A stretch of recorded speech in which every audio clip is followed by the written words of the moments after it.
Peggy 18. Hi guys, welcome to a playthrough of the Streets of Hope level from Hitman Absolution.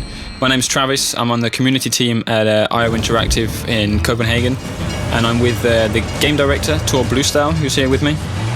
Hey, and hope you'll enjoy this speedy playthrough of this very large level from Hitman Absolution. Yeah, we're going to play through it in 17 minutes. It's a bit of an expert playthrough. You have to know your way around Streets of Hope to be able to pull it off to this level of accuracy and efficiency. But to give you a bit of intel on where we are and what we're doing, we're obviously Agent 47. He's gone rogue from the ICA. He's on the trail of a girl called Victoria. The lead that he's got to get to this point is he's following a guy called Lenny the Limp Dexter. He's the son of Blake Dexter, the benefactor of this town, so he's a pretty important character in the game. Lenny knows about the whereabouts of Victoria, and he's also told his gang, he's with the Cougar gang, his little posse that he rolls with, you could say. So we need to take those 5 guys out, we need to get to Lenny, we need to kidnap him, all within this one level, so there's a lot happening here. Yeah, it's a pretty huge environment, and it's all pretty kind of free roaming. You can kind of go around and scope out the situations, find different elements that you can use to your advantage. There's a lot of kind of improvised weapons around. There's a lot of different disguises, and there's to every single hit within this level there's a large amount of entry points to it. So here we're homing in on our first target, which is the leader of the gang. We've kicked off already. We've had a scope of the land. We know a little bit about Hope so far. Our first target is going into the convenience store here, so we're going to follow him in the back entrance and see how we get on. Yeah, so as this is a more, you can say it's a large part of this is a large level within the game, and as you can kind of walk around freely, also everything you do they will kind of cascade out if you're kind of causing trouble here. I mean, theoretically you could take down your target straight away here and kill his girlfriend in the same time, but you'll have to deal with the consequences of that, and if anyone here shouting or gunshots, they will come running and try to find out what it is. So rather than take him down here, we'll wait for him to go upstairs, use a distraction here to get past his girlfriend. So the most immediate thing that we can see is a radio. So we've triggered the radio on, which of course the clerk here is going to be thinking, well, why is there a radio playing? She's trying to see who it is, and we've managed to get away and kind of sneak past her now. As she's confused or looking at the radio, we're in the trespassing zone here, so we need to be careful not to be seen. Yeah, so if you're trespassing within the game, it doesn't mean that you're instantly dead if you're found. It means that you will be kind of escorted out of the premises. But of course now, since this is one of the targets, he's standing in front of some very compromising evidence of this Cougar gang trying to kidnap this girl Victoria and sell her off to an arms company, then you will probably be killed on sight here if seen by this guy. Yeah, he'll definitely react if he sees you, so we need to sneak up behind him. We're going to take him down with the fibre wire silently, so nobody hears us, and we've got objective complete. We need to dump the body, because his girlfriend will probably be coming up to see where he is pretty soon. Yeah, so hiding evidence or hiding bodies as part of that is, of course, it's good for kind of erasing your tracks, and it's all kind of tracked in our score. Everything that you do is logged, and you kind of get a positive or negative score based on how you're playing and using the different features of the game. And being undetected or being unseen and not leaving any traces behind is a very good way of playing. Yeah, and all of that information's stored in the notebook that we just saw on the screen. It also keeps the challenges, right, and it keeps targets, your objectives. It's pretty much as if 47 was keeping a physical notebook as he goes along of what he's seen, what he needs to do. Yeah, so for those that knows the old Hitman games, they know that there always was a mission briefing as the start of every level. That's slightly different in Absolution, as 47 is far more the driver of the story than any other Hitman game. The way that these objectives are made is also based on his progress through the level, so they will kind of update along the way with the information that he gets and the player gets as they play the level. Yeah, he's very much making the decisions himself, isn't he? When he's got obviously if something happens, he realizes he needs to take out somebody else. He doesn't need somebody in his ear to tell him that. He's seen it for himself. He's heard a conversation, so it's very dynamic in that sense. Yeah, so actually for this level, as you enter, you only know that Lenny the Limp has to be kidnapped. But as you enter the level, you find out, okay, there is this guys, this cougar gang, and they know way too much about Victoria, so they also have to be taken out. So this is an objective that you won't really know until you actually come to this place in the level. Or until you watch this video and we tell it to everyone. Yeah, of course. So here, as you can see, there is things lighting up an instinct that you can use as a player. Some of them are hiding places, other things are objects that can be used to cause an accident.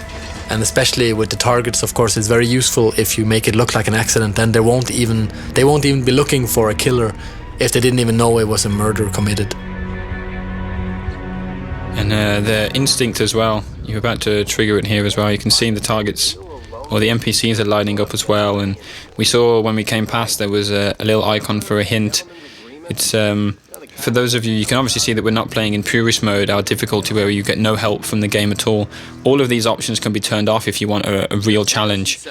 So bear that in mind as you play through. That if you are a purist player and you really want a really difficult experience, you can customize it that way, if that's the sort of thing that you're looking for. But to show off the features, we're going to keep the HUD on for this playthrough.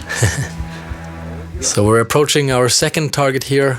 He is on the phone, and an easy prey for a trained assassin.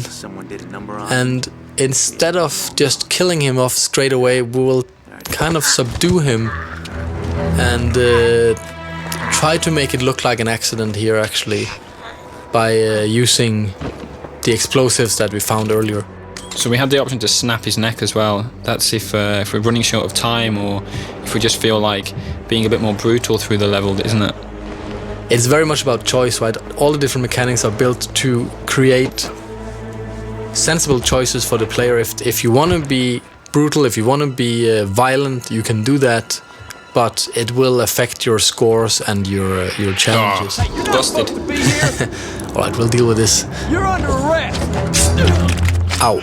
So one thing that we worked a lot on with our AI is that the propagation of knowledge throughout the level.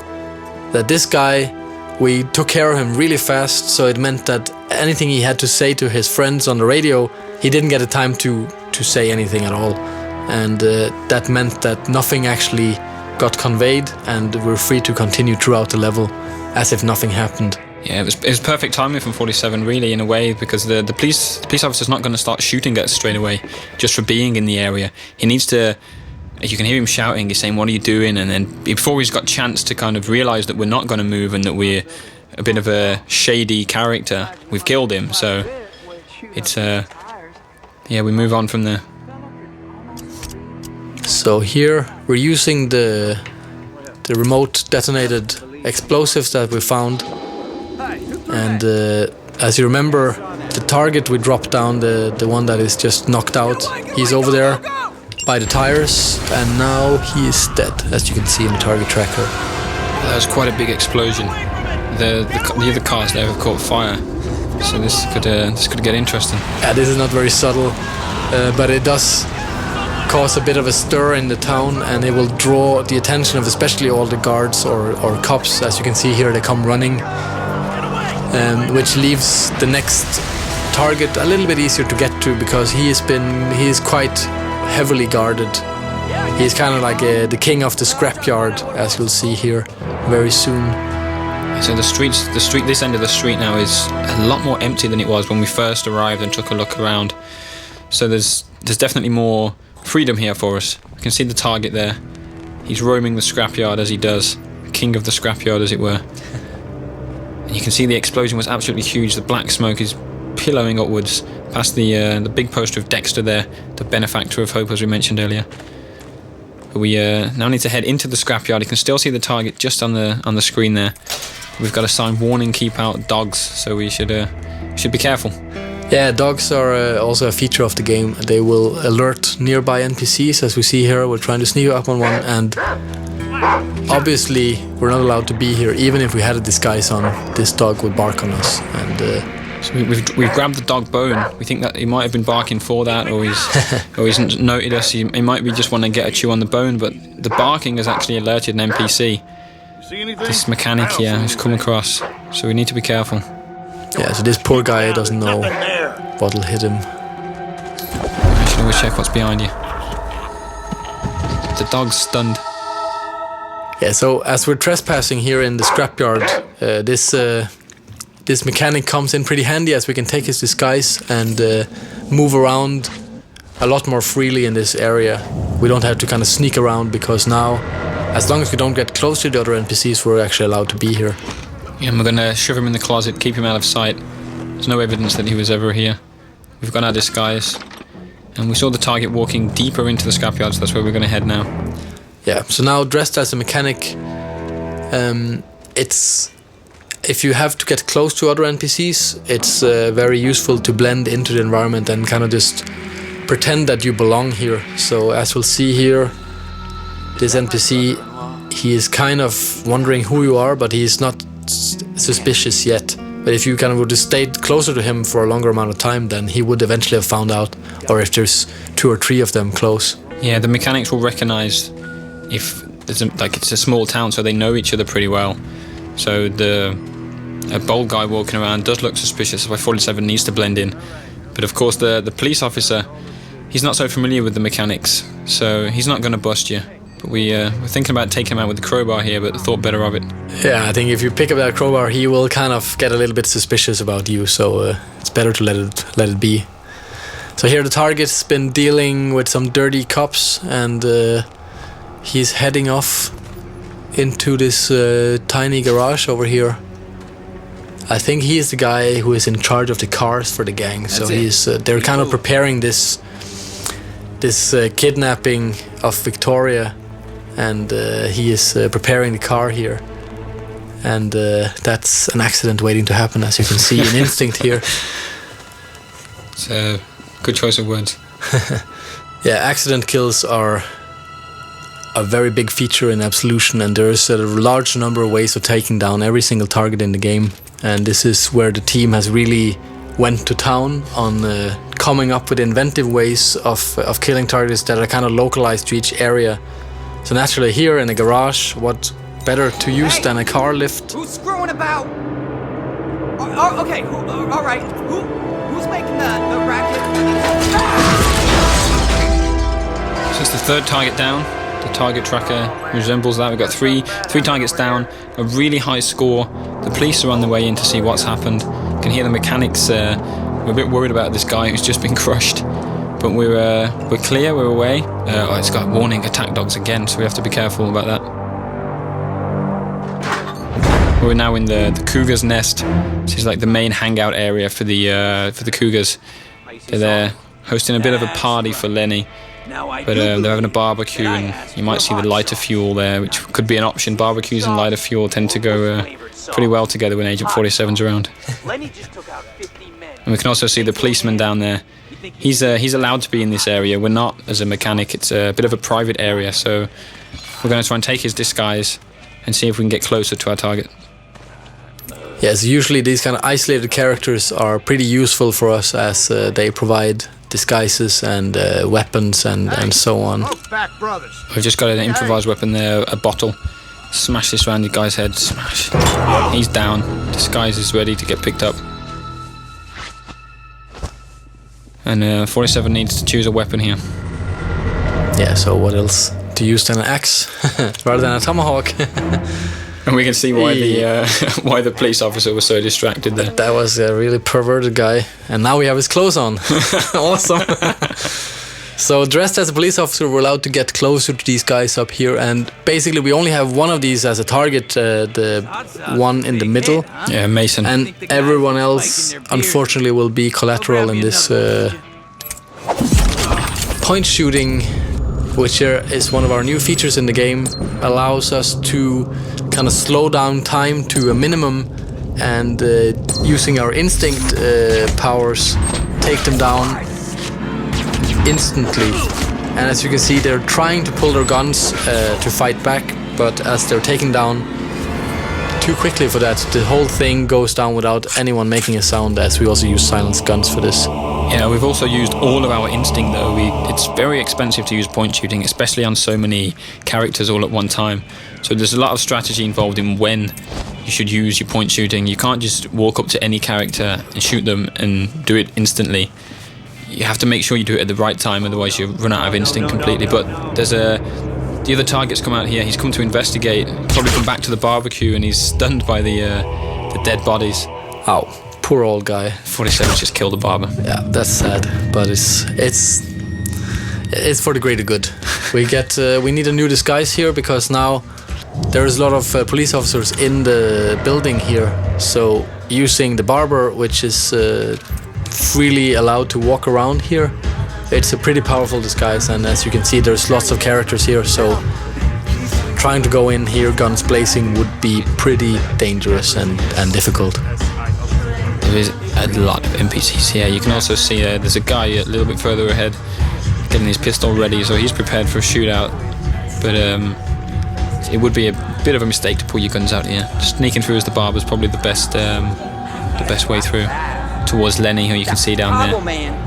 Instinct lights up in blue, not red because he's not a target. We need to kidnap him. And we make our way down. Yeah, so basically now there's this one police officer standing between us and Lenny at the moment, so we will just quickly deal with him. Quickly deal with him by putting a pair of scissors in his neck. Well, yeah. Deal with him in 47's trademark way. Yeah, you could have subdued him, right? Poor guy. And now we have Lenny all to ourselves, and he's kind of just sitting there lying about his antics in Chicago, so he's kind of an easy prey. It's almost too easy. Yeah. You're not the talkative type, huh? You know your place. Well, I like that in the barber. That's it, and thanks for watching the playthrough of Streets of Hope from Hitman Absolution, which is out in November 20th this year. Thanks for taking the time to listen, and of course watch.